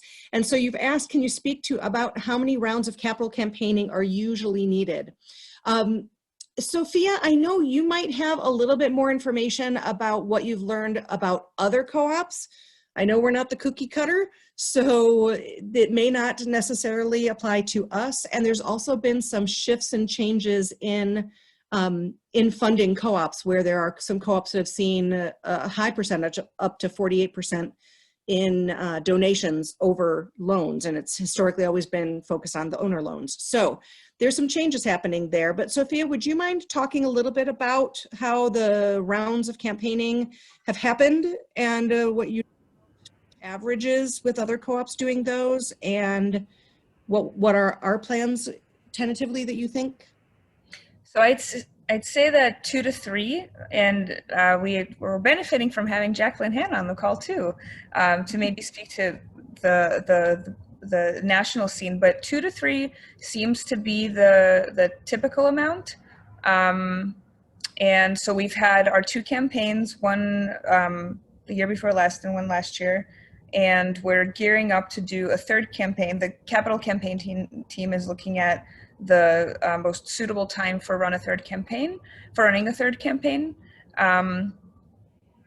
And to your point, we are in a, we're carving our own road. So so perhaps the type of campaigning may look different for us. Maybe we do a it might be like a 3A and a 3B. I'm making that up, but the point is, because we have a different project and we have a larger goal, maybe it takes more than the average, and that all depends on what our unique approach to fundraising is going to look like. Thank you, Sylvia. The other piece of it, I think, is going to be our fundraising efforts around the, there we go, I was trying to get my video up. The fundraising things around getting some of those higher volume loans or donations. So the more of those that we can get, the bigger the pieces we can, the chunks we can knock off of that goal. So that, I think, was something that we were up against quite a bit in our past couple of campaigns. Is there wasn't anybody doing like a 6-figure loan, and co-ops get those typically. So yeah. If I could add, that kind of those kinds of loans or even donations may not take place within the confines of a capital campaign. Oftentimes those have a very long lead time, and they might start in what's called the silent phase or even beforehand, which is why getting started on those conversations as early as possible would be very beneficial. And so the funding component doesn't start like we shouldn't be waiting for the green light to start our capital campaign, because as many of you know from whether it's NPR or a campaign that you've been part of before, they're often tightly time bound for effectiveness, but we have a big charge ahead of us. And so if there are if anybody has ideas on connections that they might have to large funders, whether it's a organization or an individual, we would love to start thinking about those conversations sooner, because not everybody reads their emails on the first try or answers phone calls. Like I said, they do have a long lead time. Yes. And then I was just going to toss it out there, since Jacqueline Hanna, since you are on the call with us, is there anything else that you would like to add as far as capital campaigning and information that might enlighten our owners around that? Anything else that you can think of? Sure.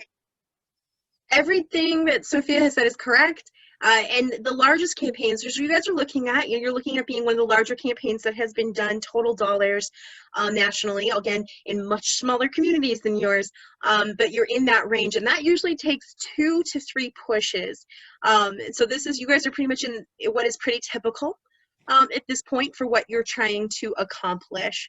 So I do want to put that out there. I'm really glad you guys are bringing up the donation option. We're finding that is more and more attractive. People with the ability to do more financially often find more financial benefit donating to the co-op through a 501c3 umbrella for the tax break, for the tax piece, than making a loan, and that they would prefer to do that. So there will be multiple ways that people can approach it to make it as financially helpful to them while helping the co-op as possible. And that's something to keep in mind, because it wasn't necessary there before, and sometimes was actually a barrier to those who could do more. And so if you're someone who can, we have found people who can do over a certain amount would much prefer to donate it. And so I don't know if the board's spoken to that yet, but I believe that option is going to be available with the 501c3. Yes, it definitely is, as far as we know. The donations that we have set up there's a fiscal sponsor that can actually allow a donor to donate and get the tax credit to the donation, and then that fund would actually then provide us with a grant with that money. So we do have some options in donations that we need to be able to talk to some potential high volume donors too. So there was sort of a second question here for Becky, which was, how close are we to finalizing the new ownership option for all are welcome? So Anthony, I'm not looking at our cameras to see if you're still on with us, but if you are you able to answer that question? Looks like he may not be. Would you Then like, Grant, shall I are take you able it? to, yeah, can you Yes. jump on that one? The answer is we're incredibly close. We've all but, the board is in agreement on the structure. We've seen it, we like it, we just haven't had a final vote on it. So really, we're just a formalities away from having the program finalized. And then comes the back-end work of building the website to accommodate it. It may take us a little bit of extra time to build it out because of the stretched out timing of it, but we'll approve it very soon. Yeah, I think as far as I'm remembering from our Basecamp work around it, Anthony, who is structuring it, had put out all of the details, and the board has read through them and are just asking any final questions around it. And we have like a discussion period around that, and then it goes to a vote. So we're just in that last bits of discussion. Has also asked a question, which is, what is the plan to get to 3,500 owners over the 2-year time period you mentioned? That's a great question, and that's part of what we're going to be figuring out. We do have, obviously, ownership info sessions has been our default, and we've done a lot of things with tabling at different places and organizations, you know, Argyle Night Market, or, you know, are happening in the community that we can kind of table at and get the word out. We're going to have to pivot and figure out different ways to do that. I think Grant spoke a little bit to that. Different ways that we could do ownership info sessions, different ways that we can get our message in front of others. It may require some savvy marketing. It may require some other things. We are anticipating that if we can raise enough funding to do the preliminary things, right? We need a certain chunk of money, maybe not the whole amount, but we need a certain chunk of money to bring on a general manager that could project manage, you know, for a period of time before the actual general management contract kicks in. We would need to bring on potentially a professional fundraiser to kind of guide us through the process of raising funds. We might need some money to do a new market study that we're going to need to give to the banks. There's like money that we're going to need, schematic designs, I know Grant had mentioned that too, right away. But if we can do some of that, then it'll also free us up to be able to then focus on some other things. And we can focus on, sorry, my brain's kind of going in a million directions here. We can focus on moving closer towards construction. We know when we get to the point of actually people see things digging and a grocery store being built, that's going to be a huge increase in ownership. So we are anticipating a big bump then, but we still need to inch our way towards things. So Grant had mentioned that 2,000 was kind of like our goal, and that's an interim goal. So we're going to set that goal for a certain period of time and work towards that, and then we're going to kind of milestone goals to keep us moving forward. So that 3,500 is for 2 years. We're going to have to figure out in the interim, how do we do that, especially virtually? And then we're going to have to figure out what that's going to look like as we kind of continue down the pike with that. Lots to figure out with that, but Grant, do you have I would just add real quickly that do remember, Adam and everyone, that this information that we need 3,500 is brand new information to us, right? So it's okay that you're asking for a plan, but the truth is we just heard this goal in the last week or so, and we're going to have to develop a plan that accomplishes that. And so I just want to sort of explain, if you've come away feeling like, oh, they have no plan to accomplish that, well, we just heard it. And so we have to develop a plan to accomplish it. And we have a good history of strong owner growth. I think we can get there, but that is why we can't list off exactly what the plan is today. I mentioned earlier, we need a team to attack this right now. So if you're interested, join the team. Yeah, owner growth is definitely going to be one of those teams that gets resurrected for sure. Do you guys mind if I take a minute just for a second and talk about why the 3,500? Because I know it sounds incredibly high to folks. And so 2 thoughts on that. Part of why that went in there is one of the things that, so there's another food co-op, Fredericksburg Food Co-op, that is building out right now in Fredericksburg, Virginia. Their population is 25,000, and their whole region, because there's a larger region that all shops at them, is about 140,000 people. They have over 1,500 owners. Chicago has over 2 million people. And so when we bring up these numbers, I know they sound incredibly high. I know it's taken a lot of work to get where you are, but one thing we do know is that when you get momentum going, which is where you're about to head, that feeling of excitement that's starting to build, that this really is feasible and we'll be ready to run, that really can double, even triple the rate of ownership growth. We've seen that again and again. So it's totally doable yes, you guys still need to build the plan, join the team. The other piece being it was actually a really viable way for the broader community to participate in getting this project funded for those who could not do loans and for those who cannot, do large donations of that, so forth. There was actually a way to shift the numbers. So a big part of the lift for financing this was actually going to be from the broader ownership and community. And that will increase who shows up to shop and the success of the store. So that is why we put in such an ambitious goal. Thank you, Jacqueline. That's helpful to kind of have a little bit of the background of your discussion on the consulting team around all of that as well. I don't have any other open questions in the Q&A, and I'm not noticing anything specific that has popped into the chat, but I do want to mention that if you want to raise your hand, you should have an option to be able to raise your hand. If that's something you'd rather voice a question verbally, we can have you raise your hand and we can unmute you to be able to do that as well. So I think Deborah has her hand up. okay, I can't see hands up with my view, so. Yes, Deborah, you should be able to unmute if you'd like to ask a question.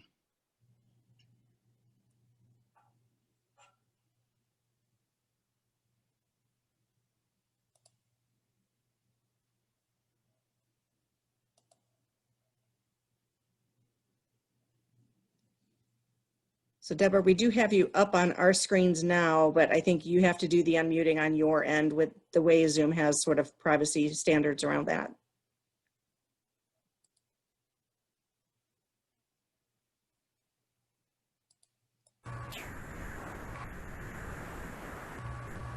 Dana, were there any previously answered questions that you think might deserve a brief recap? Yeah, let me go back in the previously answered questions. Well, we did have a question about the pro forma slide. We kind of moved a little quickly through some of the slides at the beginning, and I'll fully admit, even if you could see that pro forma, you have probably a microscope to see all the numbers that are on that.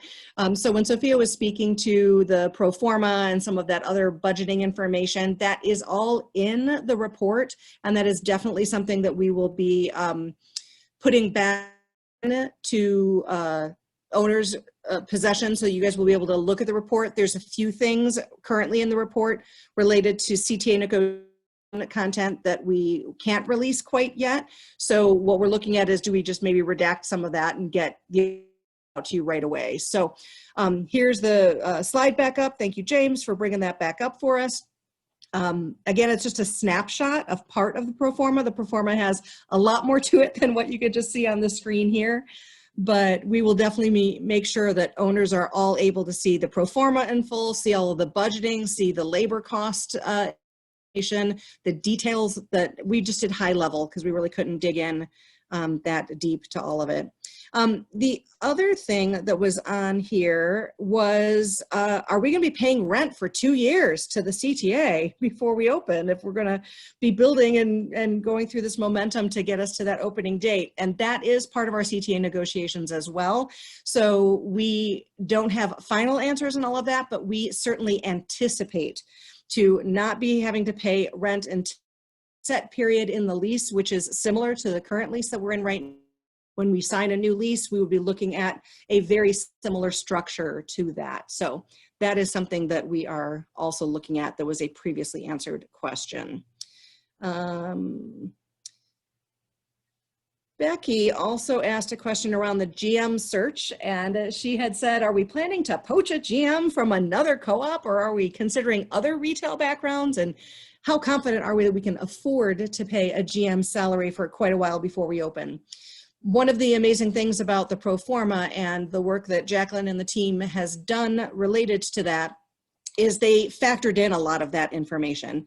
The GM salary is set at a price or a dollar amount that is anticipating the kind of GM that we are going to need. So there's that built into it. The other part of it is related to before we open.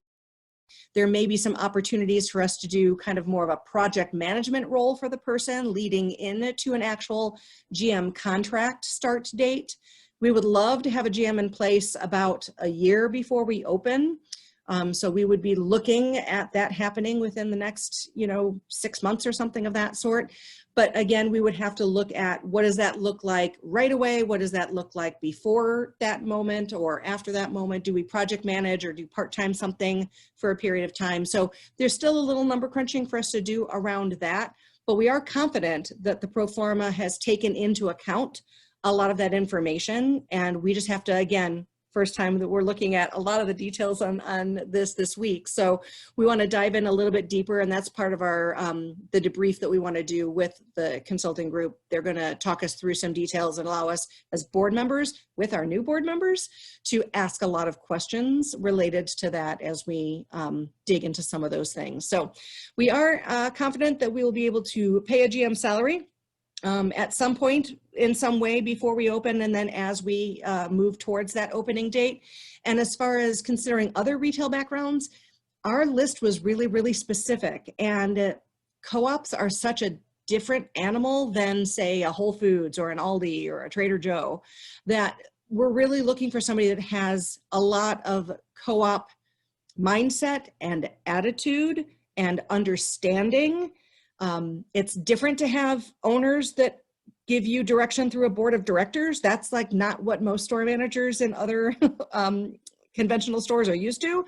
They're also used to a corporate office taking care of all the stuff that a corporate office does. And you are the corporate office when you're the GM of a co-op. So we are looking for somebody that has that capability, and that is leaning us probably towards somebody with co-op experience specifically. But again, our feelers are going out for this unicorn that we're looking for. We're looking for somebody that has that skill set that we need, which is one of the reasons why we decided not to just put up, a job posting and let everybody under the sun apply. Our bandwidth and time would be more efficient in other ways. So hopefully that makes sense. I saw that Deborah was managing to get the question in the chat. So thank you so much for typing that out for us. And Lee, did you want to go ahead and take that one, it looks like? Yeah, so Deborah's input was actually more a comment and suggestion for us. And that is that for marketing, the aldermen in Lakeview and Uptown and surrounding areas, certainly in Andersonville, have Facebook followers, and the neighborhoods themselves have Facebook groups. So possibly doing some information sessions for those groups would be a good way to spread the message. And we've certainly got some of those connections. So we will definitely be following up on that one. Thanks, Deborah. Yeah, thank you for asking, and thank you for suggesting that. And that's what we need, right? We need you guys to all lean in and to give us ideas and thoughts and things of that sort. I know there was one other question that I wanted to just quickly mention that was previously answered, because I don't know really what participants can see in the Q&A other than maybe just the answer to them directly. And that was the one about CTA negotiations. At this point in time, there's a lot we can't discuss. Again, the co-op structure is proving a little bit interesting for us because we have 1,864 owners. Even if we shared it with just our owners, it's sharing it pretty publicly. So the CTA has asked us to keep things not in public view for certain things that we're negotiating with them.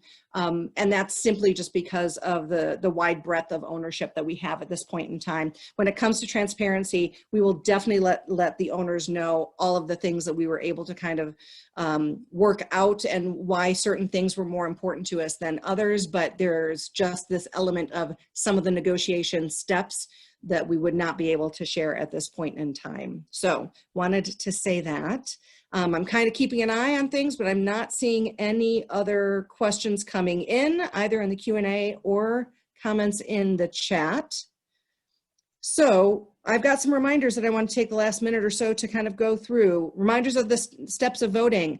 5:20 is where I think the email is scheduled according to our database to go out to all of you. So again, if you don't get that email with your steps and the links to the election runner platform to vote, reach out to board@chicagomarket.com so we can dig into that. You will need to vote before Sunday, the 6th at 5:15 p.m. is when the polls will close. So we've got 7 days to vote, and please make sure you take your opportunity and your responsibility as an owner of our co-op to do that. We did have that scheduled additional recap, kind of a Q&A to further talk about things on Thursday, the 3rd at 7 p.m. So we'll probably talk, I guess, as with James, our event lead, and with the boards to see if we have a few enough RSVPs to be able to do that maybe in the meeting format, so we can avoid some of the webinar glitches that we had with not being able to see everybody and the participants not being able to engage with each other. So we'll look at doing that. And last but not least, we are engaging owners in a lot of other ways. We've got a couple of other community and educational events coming up online Saturday, September 12th at 1 o'clock. If you are a coffee person, join us, because we are doing a cold brew workshop with Kyoto Black, and he's a gentleman who has an amazing cold brew coffee that he brews himself, and he's going to talk about the brewing process, and he's also going to talk about some wonderful beverages that you can make with the cold brew. And then on Tuesday, September 29th, we've got a workshop with Casey Eves. She did our container gardening one, so if you did that one, she's back to talk about growing herbs indoors. So we're very excited about that as well. And then for those of you that want to stay engaged as owners, our next board meeting is Wednesday, September 16th, 7 p.m. right here on Zoom. And all owners are always welcome. In order for you to get the Zoom link, you do need to RSVP for any of these events online on our website on the events page, so chicagomarket/events. Please make sure you RSVP. That way we can make sure you get the links to attend and join us for all of that. Any last minute things from any other board members? Anybody else? All righty, then I want to say thank you to all the volunteers that made this happen. James was key in helping create our slide deck and producing today and making sure you could see our videos and all the other fun things. Thank you to Malcolm and Becky for overseeing our board elections that are coming up. Thank you to Jacqueline Hanna for all the support you've given us over the years and for your participation today, being the conduit from Firebrand Consulting and letting us know everything that's been going on that side. And on behalf of the owners of Chicago Market and the board of directors, thank you all for joining and supporting your co-op. It's going to be an interesting September. Thank you for being here.